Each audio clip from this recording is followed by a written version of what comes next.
Di tengah situasi COVID-19, menggunakan masker, menjaga jarak, dan mencuci tangan menjadi hal penting. Sebab penularan virus corona melalui droplet.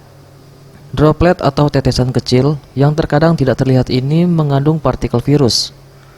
Untuk pencegahan maka sebaiknya menggunakan masker, karena dapat mencegah banyak tetesan yang mendarat di benda dan orang-orang di sekitarnya. Dilanjutkan dengan jaga jarak dan mencuci tangan.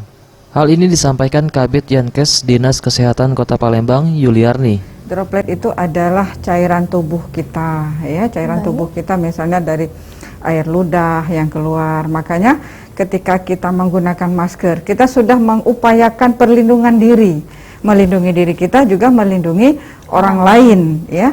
Tetapi kalau misalnya kita tidak menggunakan masker, ketika kita berbicara tanpa kita sadari itu ada mungkin air ludah kita, ya, yang menempel di mungkin di meja, mungkin di logam-logam, atau mungkin di tangan, ya. Nah, inilah yang menyebabkan kenapa kita perlu mencuci tangan. Kenapa harus pakai sabun? Ya. Nah, kenapa pakai sabun? Jadi virus ini itu dia sel yang tidak lengkap, ya, tidak lengkap. Nah, dia itu akan mudah, dia hanya bisa hidup dan berkembang ketika dia punya inang, ada inangnya.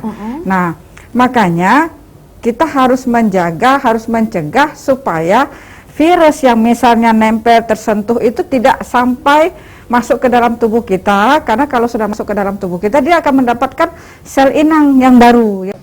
Untuk pencegahan COVID-19, ingat pesan ibu dengan selalu menerapkan 3M, memakai masker, mencuci tangan, dan menjaga jarak. Dengan penerapan perilaku 3M, Indonesia segera terbebas virus corona menuju Sumsel bangkit. Sumsel adaptasi kebiasaan baru, Indonesia maju. Tim Liputan, Sriwijaya TV.